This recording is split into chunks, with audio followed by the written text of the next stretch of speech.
जय हिंद बच्चों। पिछले क्लास में हम लोगों ने संविधान के भाग फर्स्ट आर्टिकल 1, आर्टिकल 2 और आर्टिकल 3 तक की स्टडी कर ली थी। आज हम लोग आर्टिकल 4 की स्टडी करेंगे, जो संविधान के भाग फर्स्ट का लास्ट अनुच्छेद है। अब देखते हैं कि आर्टिकल 4 कहता क्या है। आर्टिकल 4 कहता है regulation of law made under article 2 and 3। 2 and 3। अब यहां पे समझना है कि आर्टिकल 2 क्या था, आर्टिकल 3 क्या था। आर्टिकल 2 में ये बातें करी गई थी कि भारत के जो सीमा है, भूभाग है, उससे बाहर के राज्यों को भारत में कैसे प्रवेश करा जाए, जिसके बारे में हमने आर्टिकल 2 में डिटेल स्टडी कर दिया है। आर्टिकल 3 कहता है कि भारत के भूभाग के अंतर्गत, सीमा के अंतर्गत नए राज्य का निर्माण कैसे करे जाए, कौन करेगा, उसकी सीमा में परिवर्तन कैसे करे जाएंगे, सीमा को घटाए कैसे जाएंगे, बढ़ाए कैसे जाएंगे, उनके नामों में परिवर्तन कैसे कराए जाएंगे। ये अनुच्छेद 3 में डिस्क्रिप्शन है और ये दोनों का अधिकार दिया गया है संसद को, आर्टिकल 2 का और 3 का भी।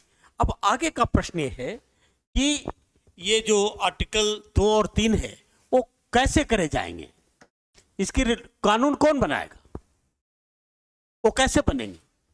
तो इसके डिस्क्रिप्शन करते हैं तो कहता है आर्टिकल 3, आर्टिकल 4 कहता है deals with the law made under the article 2 and 3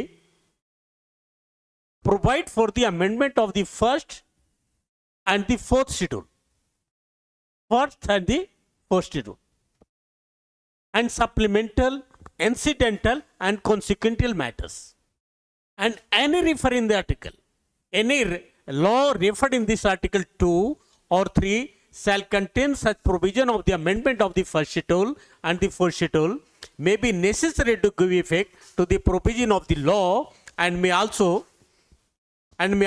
provision as to representation in parliament and in the legislature or legislatures of the states or state affected by this law as parliament by deemed necessary।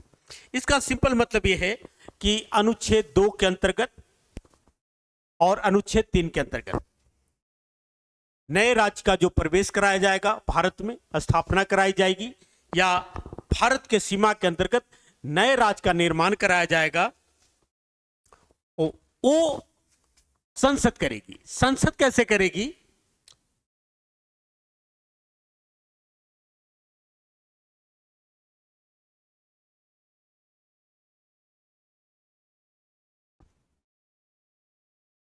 संसद कैसे करेगी? ये कहता है no such law as the aforesaid shall be deemed to be an amendment of this constitution for the purposes of article 368। इसे simply और समझिए, ये कहना क्या चाहता है कि इसके लिए एक अमेंडमेंट करना पड़ेगा। किसी नए राज्य को बनाना है, राज्य का नाम में परिवर्तन करना है, या भारत के भूभाग में किसी दूसरे देश का, किसी संप्रभु देश का एरिया को भारत में प्रवेश कराना है, तो उसके लिए बदलाव करने पड़ेंगे, यानी संशोधन करने पड़ेंगे, अमेंडमेंट करने पड़ेंगे। और सच अमेंडमेंट, ये जो अमेंडमेंट होगा वो संविधान संशोधन नहीं होगा, यानी आर्टिकल 368 का जो प्रोविजन है वो संविधान संशोधन का है। आर्टिकल 38 संविधान संशोधन की बात करता है। संविधान संशोधन का जो प्रोसीजर है वो है 2/3 मेजॉरिटी, यानी लोकसभा से भी 2/3 होनी चाहिए, राज्यसभा से भी होनी चाहिए, भारत के कम से कम 15 राज्यों से, मतलब 50% राज्यों से भी 2/3 से पास होनी चाहिए, जो कि एक जटिल काम है। यह कहता है कि यह संविधान संशोधन नहीं होगा, यानी कोई नया राज्य बनता है, राज्य का नाम बदलते हैं या भारत में किसी राज्य का प्रवेश कराया जाता है, तो यह संविधान संशोधन नहीं है, बल्कि यह साधारण विधेयक है। साधारण विधेयक का मतलब है कि सामान्य बहुमत से पास कराए जाएंगे। सामान्य बहुमत का मतलब है कि लोकसभा और राज्यसभा, संसद ही काम करेगी, और सामान्य बहुमत इसका मतलब यह हुआ कि जितने प्रेजेंट एंड वोटिंग है, जितने सांसद उसमें प्रेजेंट है और वोट कर रहे हैं, उसके आधार पर डिसाइड होगा, यानी सामान्य बहुमत से होगा, लोकसभा से भी और राज्यसभा से भी 2/3 वाला स्पेशल प्रोविजन नहीं है। या दूसरे रूप में समझिए कि सिंपली जो आर्टिकल 4 कह रहा है कि नया राज्य बनाने के लिए, किसी राज्य का नाम बदलने के लिए, सीमा में परिवर्तन करने के लिए या भारत में किसी राज्य का प्रवेश कराने के लिए संविधान संशोधन की प्रक्रिया अप्लाई नहीं होगी, बल्कि ये संसद का बाएं हाथ का खेल है। यानी लोकसभा राज्यसभा सामान्य बहुमत से इसे डिसीजन ले लेगी। उसे राज्यों की अनुमति लेने की न जरूरत है, न राज्य को विधेयक भेजे जाएंगे।